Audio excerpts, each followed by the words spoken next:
courage is not simply one of the virtues, but the form of every virtue at the testing point. C.S. Lewis. Have you ever felt the weight of fear pressing so heavily on your heart that it leaves you breathless, paralyzed, unable to move forward? We all have our demons, whether it's the fear of losing someone dear, the anxiety of financial instability, or the dread of failure. These fears can become relentless whispers in our minds, turning into daily battles we bring before God, sometimes multiple times a day. But here's the truth with courage. Rooted in faith, you can face whatever haunts you and emerge stronger. Don't let fear dictate your life. Instead, lean into God's strength and find the courage that lies within you. Stay with us as we dive deeper into this journey of overcoming fear through faith. If this message resonates with you, please like and share your thoughts in the comments below before we continue to the next reflection. Can I get a thank you, Jesus, from you? Fear is a shadow that looms large over many hearts, and it is true that we often have legitimate reasons for our fears. Yet, God calls us to live not in the shadows of our fears, but in the light of courage. Have you ever found yourself at the precipice of a decision where fear grips your heart so tightly that it feels impossible to move forward? And yet, despite the fear, you take that step. What you experienced in that moment is what C.S. Lewis so profoundly captured when he spoke of courage. He said, "Courage is not simply one of the virtues, but the form of every virtue at the testing point. This means that without fear, there is no need for courage. True courage emerges only in the presence of fear. If there is no fear, then courage cannot be summoned because it is not required." This is a paradox that many overlook. Courage is the act of facing the very thing that terrifies you, not in its absence, but in its overwhelming presence. Consider for a moment what fear has cost you. How many dreams have been deferred? How many relationships have been damaged? How much potential has been left untapped because fear held you back? Lewis once said, "No one ever told me that grief felt so like fear." Could it be that the fear you experience is tied to a deeper grief? A grief over what might be lost, a grief over stepping into the unknown. Yet, it is in facing this grief, this fear, that we grow into the people God intends us to be. What is the fear that is holding you back today?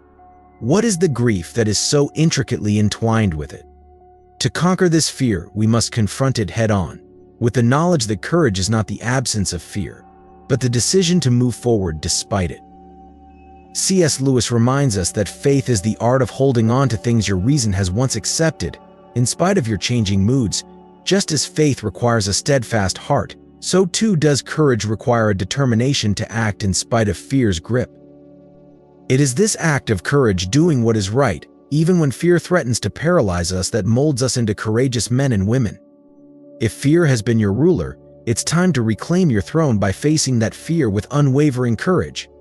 You do not face it alone. God is with you, giving you the strength to overcome. Fear is a shadow that often looms large in our lives, whispering doubts and uncertainties that can paralyze us if we allow it. But as C.S. Lewis profoundly observed, courage is not simply one of the virtues, but the form of every virtue at the testing point. This means that every act of goodness, kindness, or love requires the courage to face what frightens us most. Have you ever found yourself standing at the edge of a decision, knowing that fear is the only thing holding you back? What if, in that moment, you chose to step forward with courage instead? Lewis often spoke of the battle between fear and faith, a struggle familiar to anyone striving to live a life of purpose. He reminds us that faith, much like courage, is not the absence of fear, but the resolve to move forward despite it. The Bible tells us, "Perfect love casts out fear." 1 John 4 verse 18. And Lewis would argue that this love is most evident when we confront our fears with the courage God offers us. He likened this to a journey, where each step taken in faith diminishes the power of fear over us. You can't go back and change the beginning, but you can start where you are and change the ending, Lewis famously said. Isn't this a powerful reminder that your future is not determined by the fears you face today, but by the courage you muster to overcome them? What would your life look like if you embraced the courage that God is extending to you right now? Imagine shedding the chains of fear and stepping into the fullness of who God has created you to be. Lewis himself acknowledged the daunting nature of courage, yet he encouraged believers to see it as a divine gift, a tool for becoming more than we are. Today, God is offering you the courage to move beyond fear, to no longer let it dictate your actions or your worth. Will you reach out in faith and take hold of it? In the end, courage is a choice, a daily decision to trust in God's plan and move forward despite our fears. Lewis's writings remind us that this choice is a reflection of our faith, a testament to our belief that God's strength is made perfect in our weakness. So, be encouraged today. Take courage, not as a fleeting feeling, but as a steadfast commitment to live the life God intends for you. As you face your fears, remember the words of C.S. Lewis' Courage, Dear Heart. Let these words resonate within you, guiding you to become the wonderfully powerful person God has always intended you to be. Will you step into that courage today and say, I will not fear? Have you ever wondered why courage is such a vital part of our Christian journey? Why is it that God calls us to be brave in the face of trials that seem insurmountable? C.S. Lewis once wrote, Courage is not simply one of the virtues, but the form of every virtue at the testing point. This profound insight reminds us that courage is not just an isolated quality, but the very essence that gives life to all other virtues when they are challenged. When God calls you to be what He has destined you to be, and when He asks you to fulfill the purpose He has set before you, He is also calling you to embrace courage. But why is this courage necessary? Jesus Himself told us in John 16, verse 33, In this world, you will have trouble. It's a stark reminder that challenges, difficulties, and even giants will come our way, giants that are beyond our strength, beyond our control. But what happens when these giants appear in our lives? When our families face turmoil, when our health fails, when finances crumble, or when relationships fracture, what do we do then?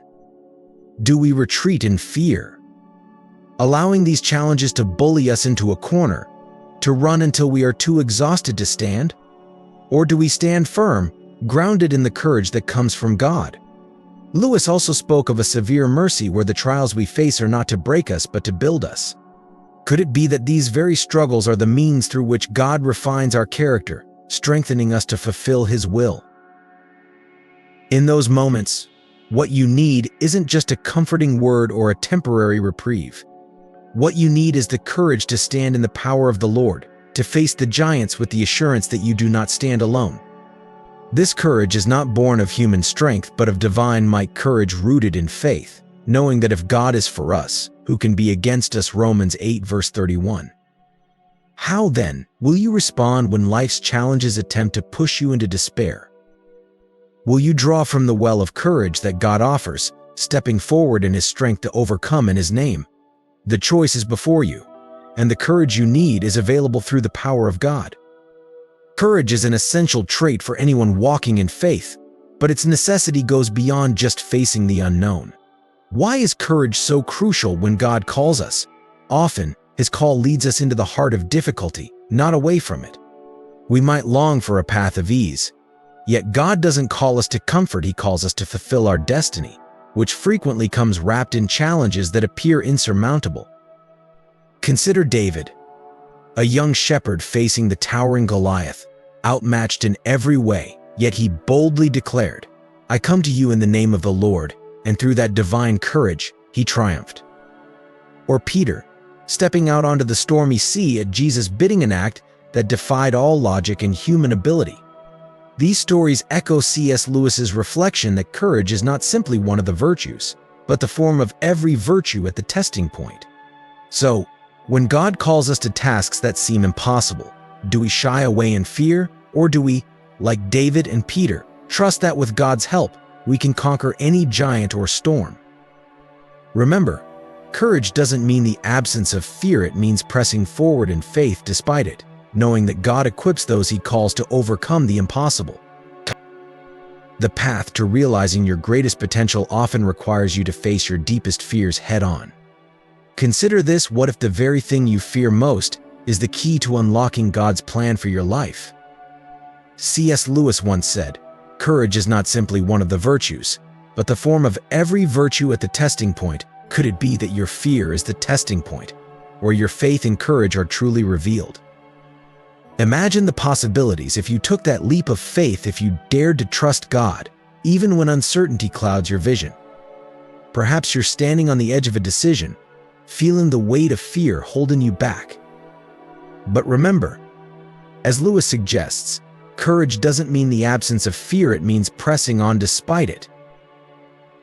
What is that one step you need to take today? Whether it's starting a ministry, launching a new venture, or mentoring someone in need, the act of stepping into your fear can be the very thing that aligns you with God's purpose. Fear will always linger, but it doesn't have to paralyze you. Are you willing to embrace the fear and move forward in faith? Remember, it's not about being fearless, it's about being faithful. Fear is not a product of God's love, rather, it is a tool of the enemy, designed to hinder our progress and stifle our purpose. C.S. Lewis once said, "Faith is the art of holding on to things your reason has once accepted, in spite of your changing moods." This profound insight reminds us that fear often preys on our shifting emotions, trying to paralyze us and keep us from embracing the path God has set before us. When fear grips us, have you ever noticed how it feels like an invisible chain, holding you back from taking that vital step forward? This fear is not from the Spirit of God, for in His Spirit, there is freedom and liberation.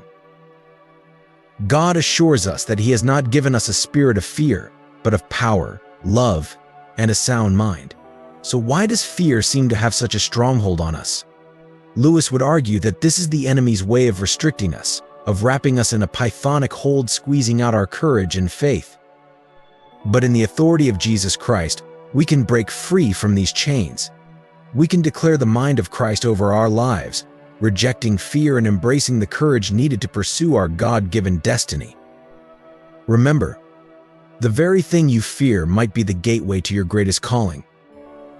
As Lewis wisely noted, courage is not simply one of the virtues, but the form of every virtue at the testing point. On the other side of your fear lies your destiny, waiting for you to step into it with courage and faith. The space between you and the life God imagines for you, the space between you and the life God wants you to live, the space between you and the life God created you to live, the space between you and the life you long for is filled with fear. If you live your life navigating away from your fear, you will never get to the place you long for. You'll never get to the life you imagine. You'll never get to the life you hope for, because no matter what you dream of, I don't even need to know your dream. If you have a dream of a different life, if you have a dream of a different you, if you ever dream of a different future, I know that what fills the space between you and that dream is fear. You have to figure out how not to go around that fear. You have to figure out how to navigate through that fear. So if you're a follower of Jesus and you are a person who's informed by the scriptures, you need to know that courage is a command, not a recommendation. Courage is not secondary, it is essential. See, some of you are doing a job you hate because you don't have the courage to go find the job you'd love because fear is actually holding you back. You feel inadequate to actually receive the career you long for. You know, one of the huge lies in my own life was that I didn't deserve that, right? You know, why would you get that? Have you ever had a dream or an ambition, a longing in your life, but there's a little voice inside that just tells you, why you? Why should you have that? Why should you have someone who loves you unconditionally? Why should you have that career that's so fulfilling that it actually becomes an expression of your passions? Why should you have that accomplishment that everyone else thinks you're incapable of? But you just keep knowing inside of you that this is something you should try. Everything inside of you that God has placed in you is going to send you right into the ocean of fear. See, I think sometimes when we're followers of Jesus, we ask, what's God's will for my life? And we think that God's will move us around fear, right? Wouldn't that be great? Wouldn't you say, oh, I know what I'm supposed to do because there's no fear there? Here's one way I can help you. A lot of people ask, what do I do? I don't know what God's will for my life is. If it doesn't make you afraid, it's not your calling. If you're not afraid to lose your job, you're not passionate enough about that job. A lot of times, we don't realize that the things we love most in life actually become the environment for the most fear. But there's this beautiful relationship in the scriptures, because even though there are voices inside of people saying, "You're not good enough, you're not strong enough, you're not smart enough, you're not talented enough, I am not enough," fear is always sourced from within us. It's not the fear of failure. It's not the fear of death.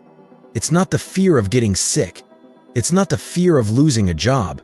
It's not the fear of losing a relationship. It's a fear that you're not enough. So you run and hide. The gifts and talents placed within you by God are not mere coincidences, they are the unique fingerprints of His divine purpose for your life. C.S. Lewis once said, "There are far, far better things ahead than any we leave behind," reminding us that our potential isn't just about what we've already achieved, but about the limitless possibilities God has laid before us. Yet, how often do we allow the whispers of doubt to hold us back? What if I fail? What if I'm not good enough? What if they reject me? These questions, these fears, often become the chains that bind our true potential. But have you ever considered that the very fear you wrestle with could be the enemy's tactic to keep you from stepping into God's grand plan? Lewis also shared, "Courage is not simply one of the virtues, but the form of every virtue at the testing point, urging us to confront our fears with the understanding that God's purpose for us is far greater than our insecurities." Are you living with hidden dreams, untapped talents, and undiscovered potential? Perhaps you've had setbacks or failed attempts that have caused you to dim your light, thinking others are more qualified. But remember, when God breathed life into you, He did so with the intention for you to shine. Jesus Himself taught us not to hide our light under a bushel, but to let it illuminate the world around us. Your gift is not solely for your benefit. It is a beacon meant to inspire and uplift others. We need your voice, your creativity, and your presence. So, why let fear dictate your life? C.S. Lewis's wisdom invites us to take that step of faith, trusting that when we do, God will meet us there, empowering us to achieve what we never thought possible. Don't let safety and fear rob you of the incredible life God has destined for you. But here's the key: you can't wait until the fear goes away, and then you'll do it. When I get my courage up, then I'll teach that class. Then I'll start my business. Then I'll go out on that date. The fear may not go away. You're going to have to do it in spite of the fear. This is what faith is all about. I feel afraid, but fear is not going to control my life. I'm going to take a step of faith. No one that's ever done anything great in life has done it without fear. They felt the fear, but they did it afraid. When you're close to releasing your gift, you will feel fear more than ever. That's the enemy trying to deceive you into keeping your gift hidden. He doesn't want you to shine. He doesn't want you to go where no one in your family has gone. He'll work overtime to try to convince you to shrink back, play it safe. That's when you're going to have this boldness, this confidence that you're going to do it in spite of the fear. It is in God that we find our strength. It is in God that we find our courage. We don't have the courage or strength to face some of the things that we will face in life. We don't have the strength to part Red Seas. We don't have the strength to go against the Goliaths of life. We don't have the strength to walk on water on our own. We don't. And it's okay, because God does, and He dwells on the inside of us and will give us the strength and the courage to go through what He calls us to. God will give you strength for today and for tomorrow. He has courage stored up in a warehouse. He has grace stored in a warehouse, and as you need it, He supplies it. Our courage and our strength on our own have their limits, but God's is limitless. There are some things that you will face in life where you feel outmatched, but it's okay, because when God is the basis of our courage, we can step aside and see the salvation of the Lord. When God is on your side, there is no demon in hell that can stop you from doing what God has called you to do. It doesn't matter how great the opposition is. It doesn't matter how fierce the opposition is. Compare it to God, who says the nations are like a drop in a bucket to Him. He weighs the islands on a scale like sand. When you understand that God, you can look at your storm and say, "This far and no further." In life, when confronted with challenges, we stand at a crossroads, Facing a crucial decision, will we approach these difficulties with courage or let fear dominate our hearts? C.S. Lewis once asked, "What do people mean when they say, 'I am not afraid of God because I know He is good'? Have they never even been to a dentist?" This powerful analogy reveals how even when we know that God is good, fear can creep in when we face painful or difficult experiences. But does fear have to control us? God clearly tells us, "I have not given you a spirit of fear, but of power, love, and a sound mind." This assurance invites us to step boldly into our battles, trusting that God has equipped us with everything we need to emerge victorious. Do you feel the weight of fear pressing down on your heart?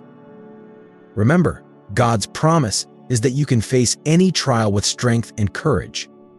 As Lewis suggests, true courage is not the absence of fear, but the willingness to act despite it.